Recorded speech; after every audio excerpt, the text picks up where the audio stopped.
श्री सूर्य देवाय नमः। जय श्री कृष्णा, राधे राधे। आप सभी भक्तजनों का हमारे YouTube चैनल खुशी ज्ञान सागर में हार्दिक स्वागत है। आज रविवार के दिन आप सुनिए रविवार की व्रत कथा यानी सूर्य देवता की कथा। प्राचीन समय की बात है, एक राजा और एक रानी थे।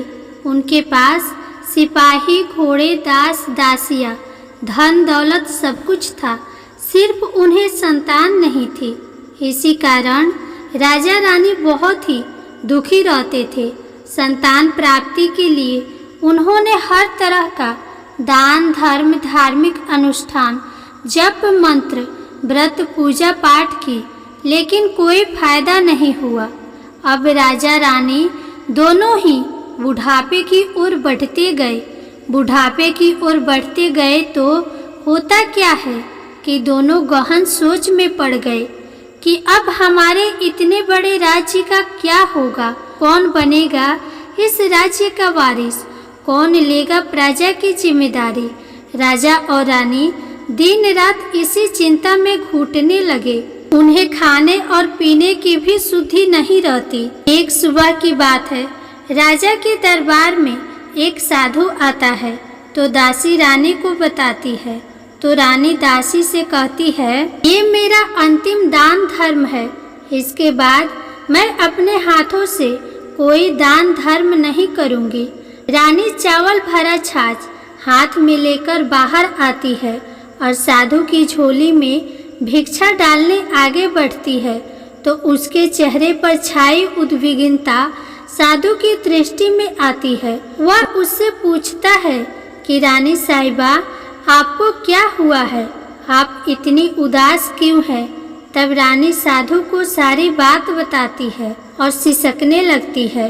इस पर वह साधु कुछ पल के लिए गंभीर हो जाता है और कहता है कि चिंता मत करो रानी साहिबा, आपकी संतान की इच्छा पूरी हो जाएगी। आपकी कोख से एक पुत्र का जन्म होगा, लेकिन मात्र वह 14 साल तक ही आप लोगों को मिलेगा। इसके आगे वह जीवित नहीं रह पाएगा। इससे बढ़कर आपको कुछ देना मेरे लिए संभव नहीं है। अपनी बात को पूरी करते हुए उसने अपने झोली में हाथ डाला।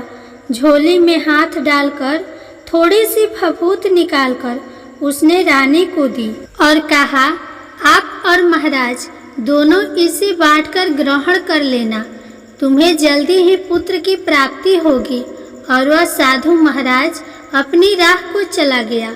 उसके जाने के बाद रानी सोचने लगी कि 14 साल तो 14 साल ही सही, उतने समय के लिए हमें पुत्र तो मिलेगा, यही काफ़ी है। उतने साल तक मैं उसे जी जान से बड़ा करूँगी, उसे ढेर सारा प्यार और दुलार करूँगी, अपनी संतान की मुराद पूरी करूँगी। उस रात अपना सारा राज्य कार्य खत्म करके राजा जब रानी के महल में गए तो रानी ने राजा को सारी बात बता दी और साधु की दी हुई भभूत राजा को दिखाकर बोले कि साधु महाराज ने यह भभूत हम दोनों को ग्रहण करने के लिए दी है। राजा बोले, इतना दान और धर्म किया, जप और तप किया, उसका कोई फल नहीं मिला। अब इस भभूत से हमें क्या संतान प्राप्त होगी? उस पर रानी बोली, जब इतना सब कुछ कर लिया तो अब यह भी सही, क्यों हम उस साधु के क्रोध को बुलावा दें। राजा को अब किसी बात पर विश्वास नहीं था, पर रानी को दुख न पहुँचे इसलिए वह राजी हो गया और राजा रानी दोनों नहाते धोते हैं, फिर अपने भगवान का नाम का स्मरण करते हैं, अपने पुरखों को स्मरण करते हैं और उस साधु महाराज के नाम का स्मरण करके वह भभूत बांटकर दोनों खाते हैं। उसके बाद दोनों निश्चिंत होकर सो जाते हैं। कुछ दिन गुजरने के बाद साधु द्वारा कहे अनुसार रानी गर्भवती हो जाती है। उस पर राजा रानी दोनों की खुशी गगन में नहीं समाती। राजा रानी से बोला, महारानी सचमुच साधु महाराज की कृपा हो गई, तो 9 माह 9 दिन और 9 घंटे पूरे होकर रानी ने एक सुंदर गोरे चीटे पुत्र को जन्म दिया। राजा ने बड़े धूमधाम से पुत्र का नामकरण किया। सारे राज्य में 8 दिन तक अनशन तर्पण रखा। उत्सव मनाया गया। पुत्र की कुंडली देखने के लिए राज्य के सबसे विद्वान पंडित जी को बुलाया गया, जो कुंडली देखकर पंडित जी बड़े चिंतित हो गए और कहने लगे, महाराज, हमारा राजपुत्र सिर्फ 14 साल तक ही हमारे पास रहेगा। राजा को इस बात की भनक तो थी ही, रानी को भी साधु महाराज की बात याद थी, तो दोनों चुप रह जाते हैं। उसके बाद राजा और रानी बड़े प्यार से बेटे की परवरिश करते हैं, उसकी हर ख्वाहिश पूरी करते हैं और थोड़े समय के लिए ही सही भगवान ने हमारी संतान की मुराद पूरी तो की, इसे वे समाधान मानते हैं। राजपुत्र दिन प्रतिदिन बड़ा होता है। जब वह 7 साल का हो जाता है तो राजा एक अच्छे गुरु की नियुक्ति करके उसकी पढ़ाई लिखाई, घुड़सवारी आदि उसे 12 विद्याओं का शिक्षण देते हैं।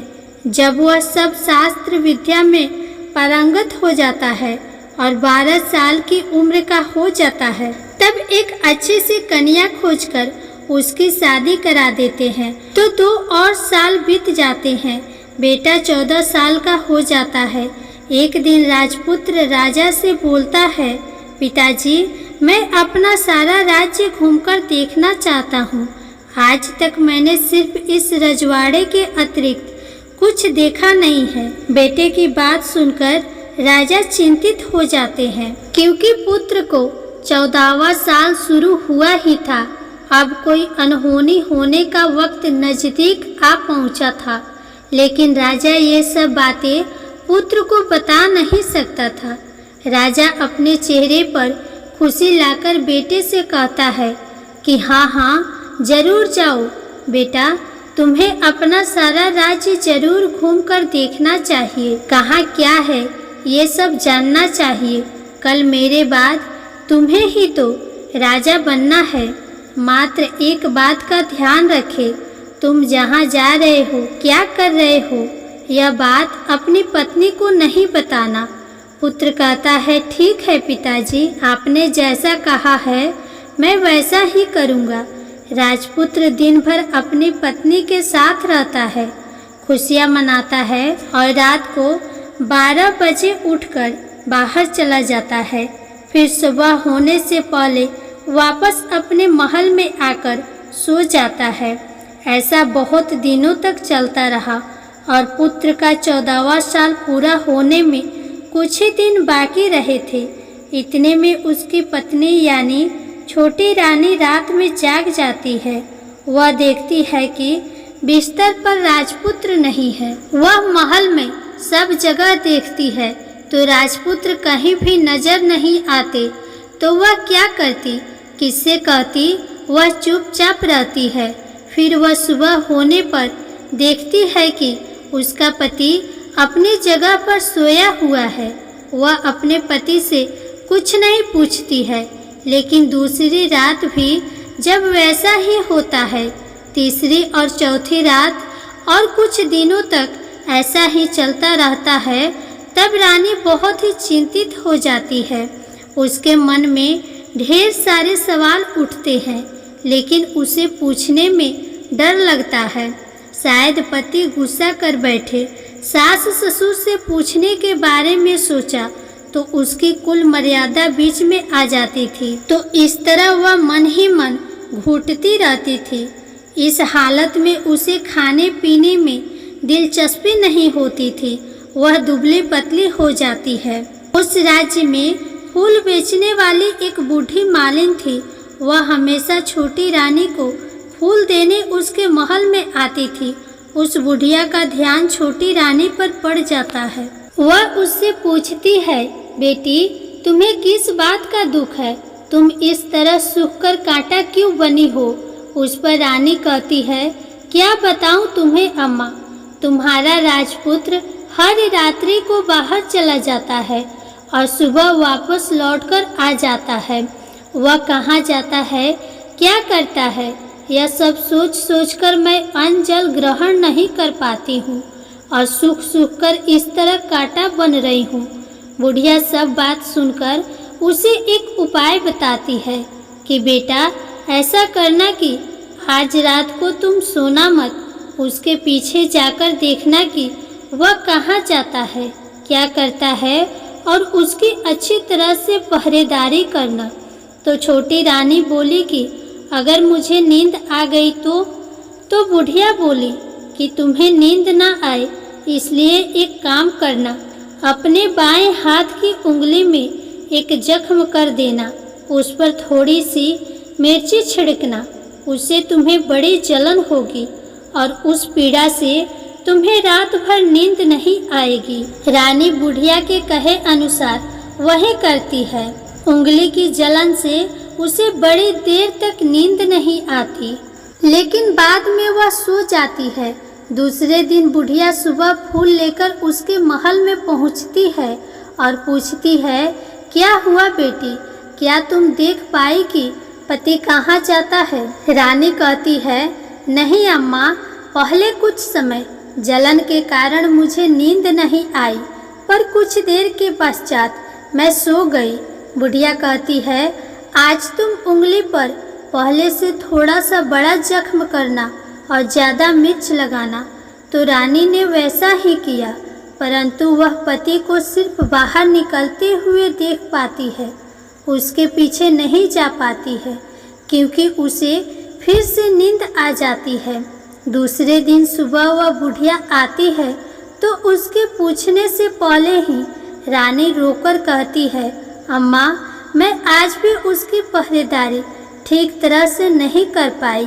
बुढ़िया कहती है, रोना नहीं बेटा, सब कुछ ठीक हो जाएगा। तुम आज रात जख्म और बड़ा करना और उस पर ज़्यादा मिर्ची लगाना और एक काम करना कि जब वह जाने के लिए निकलता है तब उसका रास्ता रोकना। बुढ़िया ने जैसा बताया रानी ने वैसा ही किया। आज रात को उसे नींद नहीं आती है। पति जब रात को महल से निकलने के लिए चलने लगता है तो वह बुढ़िया ने जैसा बताया वैसा ही करती है। दौड़कर जाकर पति का रास्ता रोकती है और कहती है, कहाँ जा रहे हो, किससे मिलने जा रहे हो, मुझे बताओ। राजपुत्र उसे समझाने की बहुत कोशिश करता है। देखो, अगर मैंने तुम्हें यह बात बता दिया तो मैं तुम्हें दोबारा नहीं मिल पाऊंगा। रानी कहती है, कोई बात नहीं, ना मिल पाओ, लेकिन आप रात के समय कहाँ जाते हो यह तो मुझे बता दो। राजपुत्र निरुपाय हो जाता है। पत्नी की जिद के आगे उसकी एक नहीं चल पाती। ठीक उसी समय उसका 14वां साल खत्म हो रहा होता है। 15वां साल लगने वाला होता है। जो होता है वह हो जाने दो, यह सोचता है और कुछ चावल मंत्रों से सिद्ध करके पत्नी को देकर कहता है कि इन चावल के दानों को हाथ की मुट्ठी में पकड़ना। पहले दाएं हाथ में पकड़े चावल मेरे ऊपर फेंकना। मैं कौन हूँ तुम्हें पता चल जाएगा। बाद में बाएं हाथ में पकड़े चावल मेरे ऊपर फेंकना। मैं जैसा था तुम्हें मिल जाऊंगा, लेकिन तुम बाएं हाथ के चावल मेरे ऊपर फेंकना भूल गई तो मैं तुम्हें कभी नहीं मिल पाऊंगा। रानी ने कहा, नहीं भूलूंगी। रानी ने बड़े आत्मविश्वास के साथ यह कहकर दाएं हाथ में पकड़े चावल पति के ऊपर फेंक देती है तो राजपुत्र एकदम एक विशाल घोड़ा बन जाता है। एकदम उम्दा सफ़ेद गर्दन पर लंबी उथाल। देखते देखते वह तेजी से दौड़ने लगता है। रानी उस घोड़े को एकदम भौचक्के होकर देखने लगती है और पति ने बाएं हाथ के चावल फेंकने की जो बात कही थी वह भूल जाती है। उसकी आंखों के सामने घोड़ा महल से बाहर निकलकर चला जाता है। घोड़ा जो महल से बाहर जाता है तो वापस नहीं आता। अब रानी को बड़ा पश्चाताप हुआ। वह स्वयं को कोसने लगती है, लेकिन अब उसका कोई फायदा नहीं होने वाला था। राजपुत्र अब वापस नहीं आने वाला था। सुबह होते ही महाराज को सब बात का पता चले। उन्हें बहुत दुख होता है। वे बिस्तर पकड़ते हैं और राह देखते हैं कि एक दिन उनका बेटा वापस आएगा। इस तरह 1 महीना गुजर जाता है, 3 महीने गुजरते हैं, आखिर 6 महीने पूरे हो जाते हैं। राजपुत्र का कोई अता पता नहीं चलता। प्रधान राजपुत्र को ढूंढने के लिए गांव-गांव सिपाही भेजता है, लेकिन उन्हें कोई सफलता नहीं मिलती। इधर रानी अपनी हठ के कारण पति गायब हो गया है, यह सोचकर स्वयं को मन ही मन कोसती है और प्रण लेती है कि कुछ भी करके पति को ढूंढ कर लाएगी और उसे वापस घर लेकर आएगी। एक दिन सुबह उठकर सास ससुर के महल में जाती है और कहती है कि मैं अपने पति की खोज में जाती हूँ। महाराज को और क्या चाहिए था, कुछ भी करके उनका बेटा उन्हें वापस मिलना चाहिए था। वे बहू को जाने की अनुमति देकर कहने लगे कि बेटी, तुम्हें जो चाहे वह करो, जहाँ जाना है वहाँ जाओ, लेकिन हमारे बेटे को वापस लेकर आओ। अब रानी अपना शाही भेष बदलकर एक सेठानी बन जाती है। कुछ दासियों को, कुछ नौकरों को साथ ले लेती है, कुछ सामान साथ ले लेती है और राज्य की सीमा पर जाकर वहाँ एक भोजनालय खोल देती है। वहाँ आने वाले सभी यात्रियों को खाना मुफ्त में देने लगती है।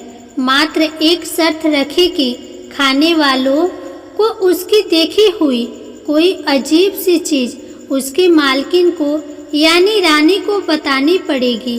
तो वहाँ आने वाला हर नागरिक अपनी तरफ से मैंने ये देखा, मैंने वह देखा कहकर वहाँ से मुफ्त खाना खाकर जाता था। परंतु रानी को जो बात चाहिए थी वह अब तक नहीं मिली थी। ऐसे ही कुछ दिन बीत गए तो रानी के महल में फूल लेकर जाने वाली बुढ़िया की एक बेटा और एक बहू थे। उनका एक छोटा बेटा था, यानी बुढ़िया का एक पोता था। तो बेटा और बहू सुबह काम के लिए निकलते थे तो पोते को संभालने की जिम्मेदारी बुढ़िया पर रहती थी। दिन भर पोते को संभालती थी।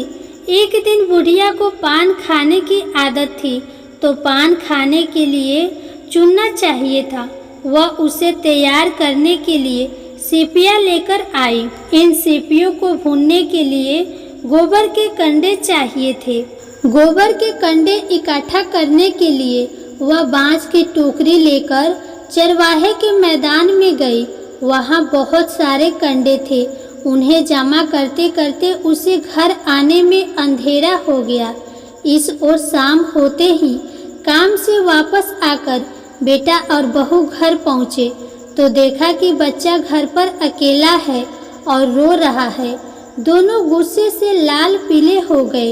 इतने में बुढ़िया घर आ पहुँची। बेटे ने पूछा, पोते को घर पर अकेला छोड़कर कहाँ गई थी? बुढ़िया बताने लगी कि मैं गोबर के कंडे इकट्ठा करने गई थी।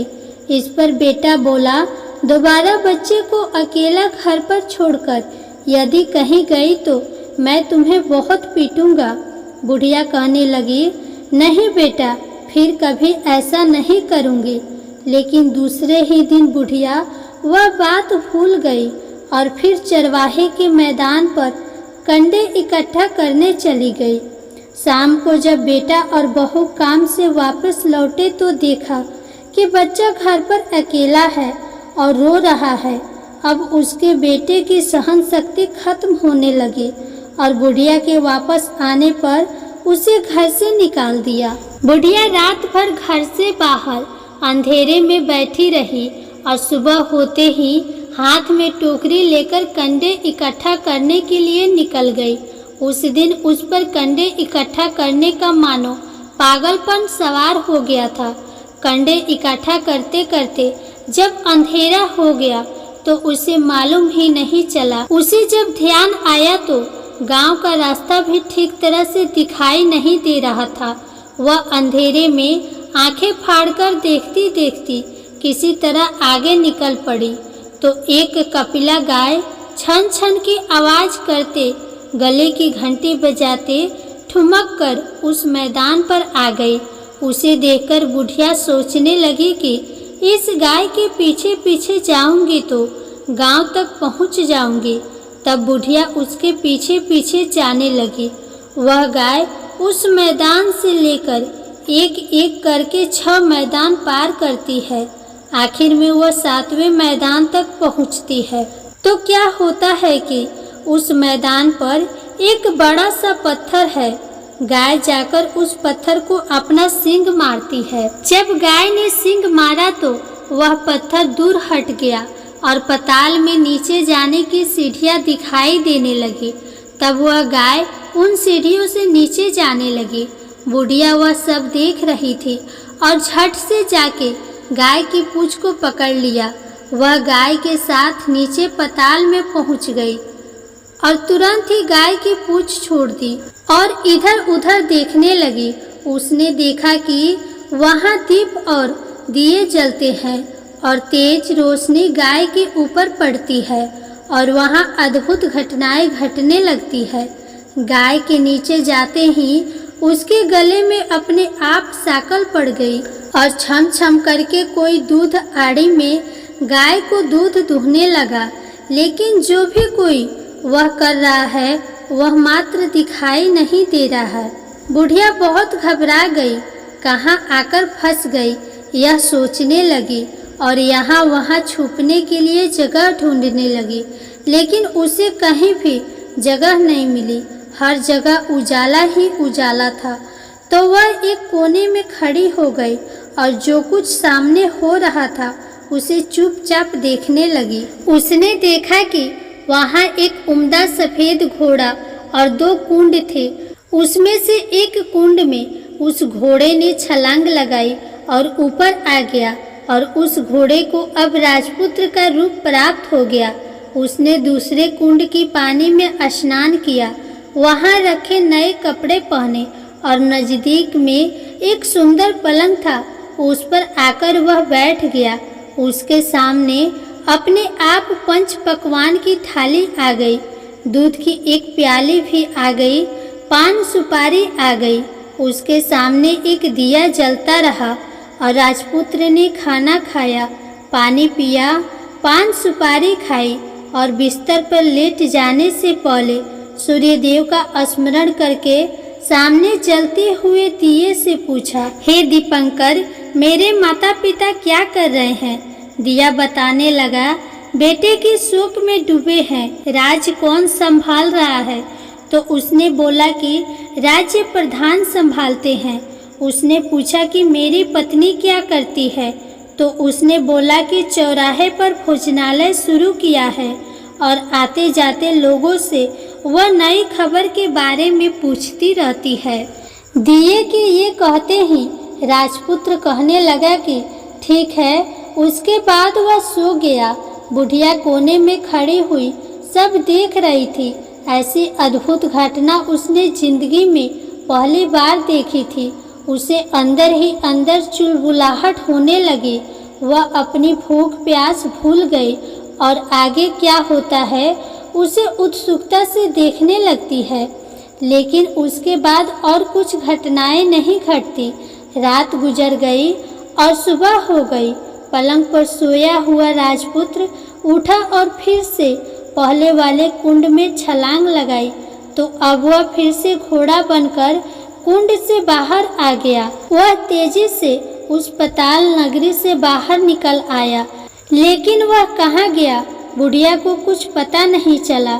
उसके बाद पिछली रात की तरह कोई उस गाय को छम छम करके दूध दूहने लगा। जैसे ही दूध दूहना खत्म हुआ उसके गले की साकल अपने आप खुल गई और वह गाय तेजी से ऊपर जाने लगी, सीढ़ियों की ओर भागने लगी। गाय को दौड़ता देखकर बुढ़िया सोचने लगी कि अब गाय के साथ यहाँ से ऊपर जाना ही समझदारी होगी, नहीं तो कोई मुसीबत आकर टपक जाएगी। झट से उसने गाय की पूंछ पकड़ ली और गाय के साथ ऊपर आ गई। गाय जब मैदान में पहुंची तो उस सुरंग का रास्ता अपने आप बंद हो गया और उसके मुंह पर एक बड़ा सा पत्थर पौले की तरह खड़ा हो गया। ऊपर आकर वह गाय जंगल की ओर निकल गई। उधर बुढ़िया एकदम बावली सी हो गई। उसने पाताल नगरी में जो कुछ देखा था वह जल्द से जल्द किसी को बताने के लिए उतावली हो गई।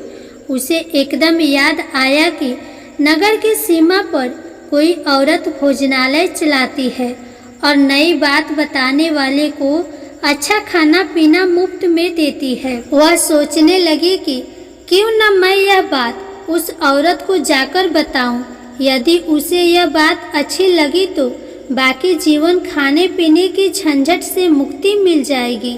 बुढ़िया ने मन में तय किया और तुरंत उस भोजनालय के द्वार पर टंगी नगाड़े के सामने खड़ी हो गई और जोर जोर से नगाड़ा बजाना शुरू कर दिया। नगाड़े का इस तरह शोर सुनकर मालकिन यानी छोटी रानी मन में प्रसन्न हो जाती है कि शायद कोई बड़ी बात लेकर यहाँ आया है। रानी सिपाहियों को आदेश देती है, जाइए और जो कोई आया है उसकी अच्छी तरह से खातिरदारी कीजिए। आदेश पाते ही सिपाही नीचे दौड़ गए तो एक बुढ़िया नगाड़ा बजा रही थी। उन्होंने पूछा, क्यों बुढ़िया माई, क्या हुआ, क्यों नगाड़ा बजा रही हो? बुढ़िया बोली, कुछ नहीं बेटा, यहाँ खाना मिलता है ना, इसलिए आई हूँ। खाना चाहिए, मिलेगा, लेकिन तुझे कोई नई बात बतानी पड़ेगी। बुढ़िया बोली, हाँ हाँ बताऊंगी, एक बात मालूम है मुझे। इस पर सिपाही उसे अंदर लेकर गए। उनको मालकिन का आदेश था कि जो कोई बूढ़ा बुजुर्ग वहाँ आए उनके साथ अच्छी तरह से पेश आना, उनका अच्छे से आदर सत्कार करना। तो सिपाही ने उस बुढ़िया का भरपूर आदर सत्कार किया। यह उसे बड़ी सी थाली भरकर व्यंजन परोसते हैं। बुढ़िया कुछ दिनों से भूखी थी, वह खाने पर टूट पड़ी। खाना खाने के बाद सिपाही ने उसे नई साड़ी पहनने को दी। उसके बाद उसे लेकर रानी के पास आए। बुढ़िया और रानी ने तुरंत एक दूसरे को पहचान लिया। तब रानी ने बुढ़िया से कहा कि अम्मा, अब बताओ कि तुमने क्या नई बात देखी है? नई बात? मैंने कोई नई बात नहीं देखी है। बुढ़िया बोली, वह तो मेरे पास तुम्हें देने के लिए खाने के पैसे नहीं थे, इसलिए मैंने झूठ कहा और नगाड़ा बजाया। रानी ने कहा, अम्मा घबराना नहीं, मैं किसी को तुम्हारा नाम नहीं बताऊंगी। फिर भी बुढ़िया ने कहा कि मेरे पास कोई नई बात नहीं है।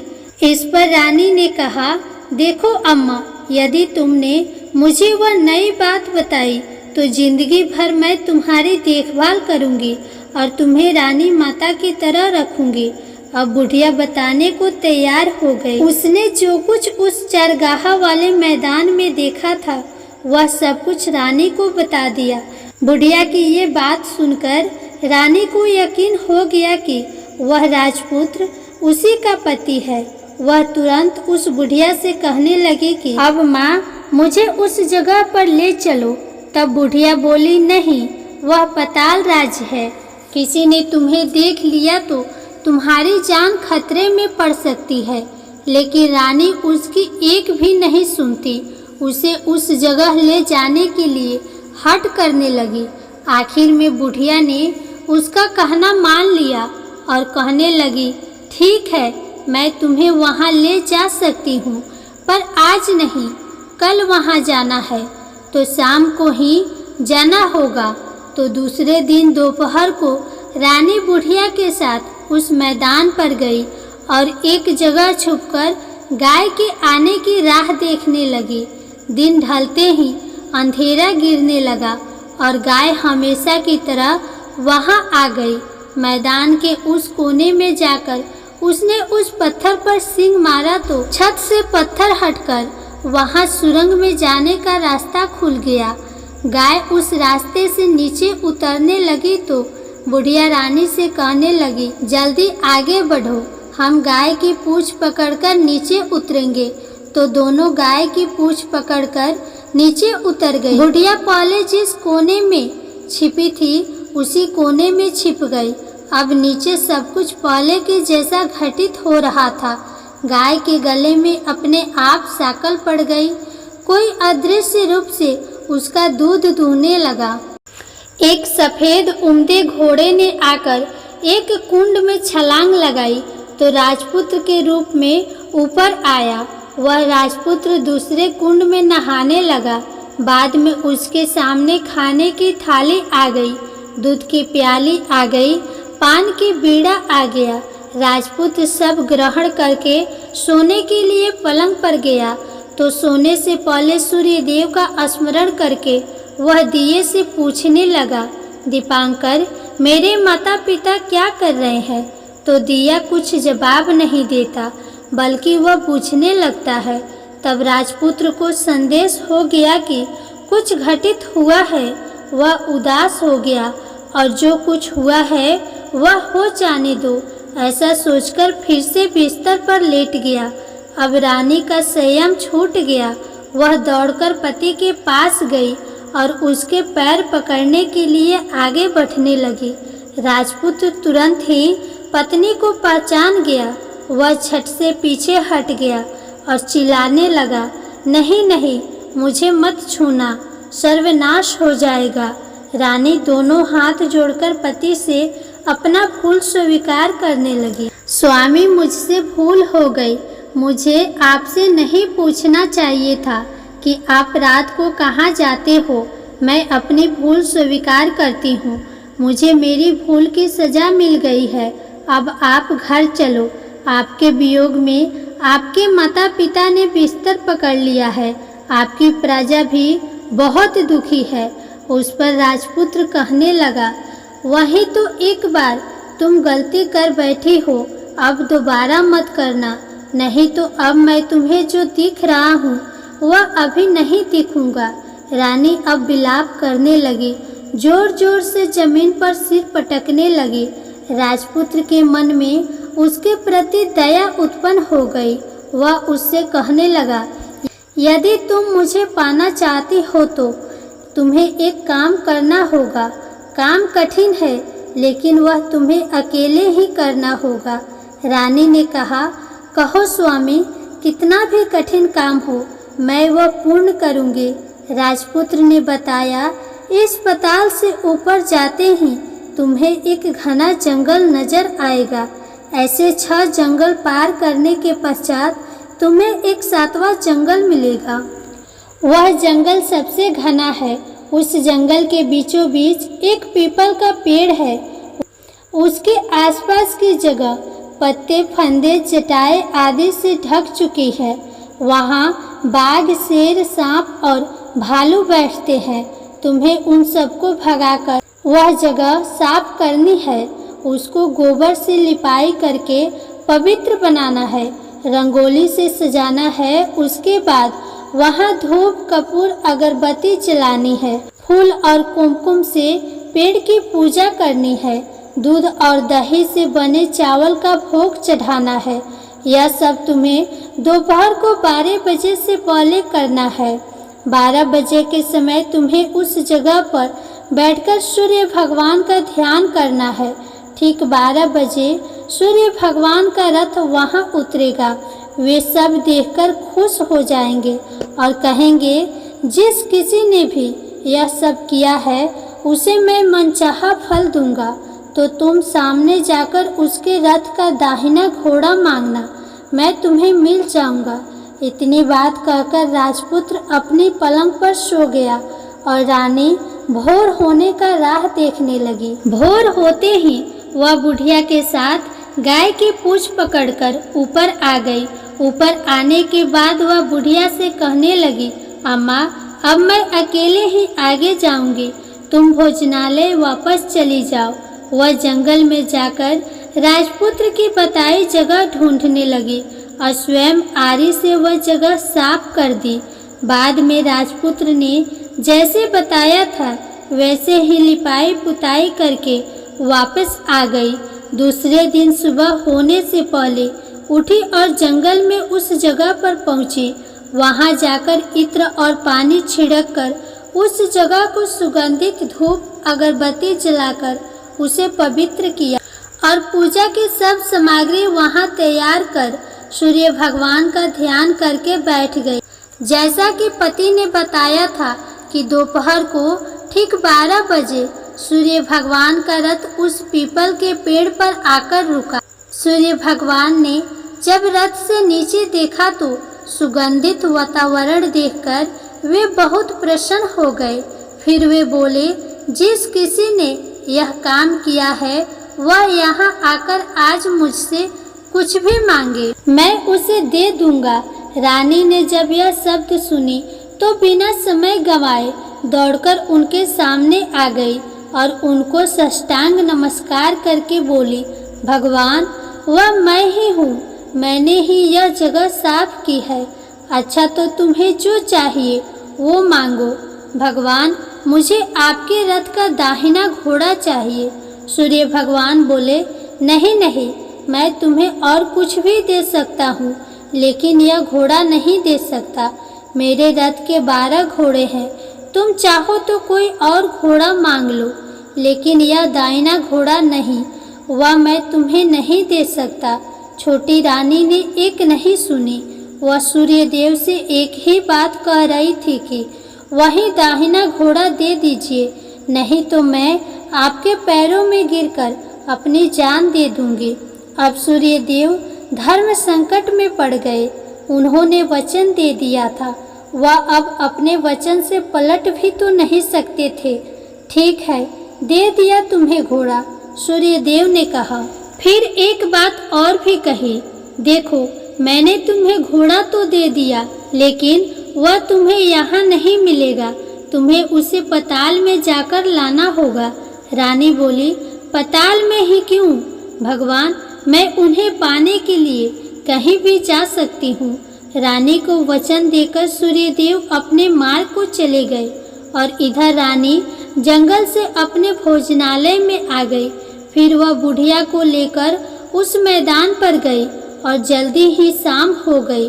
शाम होते ही वहाँ वह गाय आ गई और उसने सींग मारकर सुरंग का पत्थर हटाया और नीचे उतरने लगी। रानी और बुढ़िया जल्दी जल्दी उसकी पूंछ पकड़कर नीचे उतर गई। नीचे पताल में सब घटनाएं पहले की तरह घटने लगी। घोड़े का एक कुंड में नहाकर राजपुत्र बन जाना, नहा धोकर पलंग पर जाकर बैठना, तो उसे खाने की थाली, दूध की प्याली आना, पान का बीड़ा आना। लेकिन आज एक नई बात घटी। आज दो थाली, दो दूध की प्याली और दो पान के बीड़े उसके सामने आए। वह कुछ नहीं बोला, अपने हिस्से की थाली खाकर, दूध की प्याली पीकर और पान की बीड़ा चबाकर सोने चला गया और हमेशा की तरह दिए से पूछने लगा, दिए दिए दीपांकर, मेरे माता पिता क्या करते हैं? दिए ने बताया, वे दोनों तुम्हारे शोक में मरने की स्थिति में पहुंच गए हैं। ऐसा सुनकर झट से उसकी आंखों में आंसू टपकने लगी। फिर वह पूछने लगा, दिए दिए दीपांकर, मेरा राज्य कौन चला रहा है? तुम्हारा राज्य प्रधान चला रहा है और वह सब कुछ हड़प चुका है। वह प्रजा पर बहुत अत्याचार कर रहा है। यह सुनकर राजपुत्र को बहुत गुस्सा आया। वह गुस्से से अपनी मुट्ठी भाजने लगा। अब वह पूछने लगा, दिए दिए दीपांकर, मेरी पत्नी क्या कर रही है? अब दिया कुछ नहीं बोला और चुप रहा। अब रानी का संयम जवाब दे गया और वह दौड़कर पति के गले लग गई। अब मैं तुम्हें मिल गया, राजपुत्र कहने लगा। सच कहते हो, अब आप फिर से घोड़ा तो नहीं बनोगे ना? नहीं, दोबारा घोड़ा नहीं बनूंगा। तुमने जो इतने सारे कष्ट उठाए हैं मुझे पाने के लिए, इसीलिए सूर्य देव ने मुझे सदा के लिए घोड़े के जन्म से मुक्त कर दिया है। राजपुत्र ने बड़े प्यार से कहा और उसे गले लगाया, उसके आंसू पोंछे और कुछ देर के पश्चात सुबह हो गई तो गाय की श्रृंखला टूटकर वह ऊपर भूलोक जाने लगी तो रानी राजपुत्र और बुढ़िया उसकी पूंछ पकड़कर ऊपर आ गए। ऊपर आने पर वे सीधे भोजनालय में पहुँचे। वहाँ का सब सामान लोगों में बांट दिया और उसको ताला लगाकर अपने राज्य में लौट आए। राजपुत्र वापस आता है और उसके तेवर देखकर प्रधान घबरा जाता है। राजपुत्र ने उसे बंदी बनाकर कैद खाने में डलवा दिया और राज्य की बागडोर अपने हाथ में ले ली। उसके बाद वह अपने माता पिता को मिलने उसके महल में गया। तब राजपुत्र क्या देखता है कि उसके माता पिता उसके शोक में अस्थि पंजर बने हुए हैं। पुत्र को वापस आया देखकर मरणासन राजा रानी की आंखों से टप टप आंसू टपकने लगे। इन दोनों ने पुत्र को गले लगा लिया, उसे प्यार से सहलाया और इतना होने के बाद उनके सेहत में एकदम सुधार आने लगी। वे अब बिस्तर से उठकर बैठ गए, पुत्र को आशीर्वाद देने लगे। राजपुत्र की आने की खबर तुरंत ही राज्य में फैल गई। प्रजा खुशी से फूली नहीं समाई। प्रजा जन राजमहल के सामने इकट्ठा हो गए। राजपुत्र ने भी उन्हें दर्शन दिए और आज से उन्हें कोई दुख नहीं पहुंचाएगा ऐसा वचन भी दिया। अब राजा अपने पुत्र का राज अभिषेक करके उसे सिंहासन पर बिठाता है और बहू को महारानी का दर्जा देता है और स्वयं अपनी पत्नी के साथ ईश्वर स्मरण करते हुए खुशी से दिन बिताता है। महाराज बना राजपुत्र अच्छी तरह से राज्य चलाने लगा और अपनी पत्नी के साथ सुख शांति से जीवन बिताने लगा। उस बुढ़िया को रानी ने अपने ही पास रख लिया और उसकी अच्छी तरह से देखभाल करने लगी। बुढ़िया और उसके बुढ़ापे के दिन खुशी से गुजरने लगे। प्रेम से बोलिए सूर्य नारायण भगवान की जय। प्रिय श्रोतागण, आपको आज की कथा पसंद आए तो वीडियो को लाइक करना ना भूलिएगा, शेयर कीजिएगा, कमेंट में भगवान सूर्य नारायण की जय जरूर लिखिएगा। चैनल को सब्सक्राइब भी कर दीजिएगा। राधे राधे।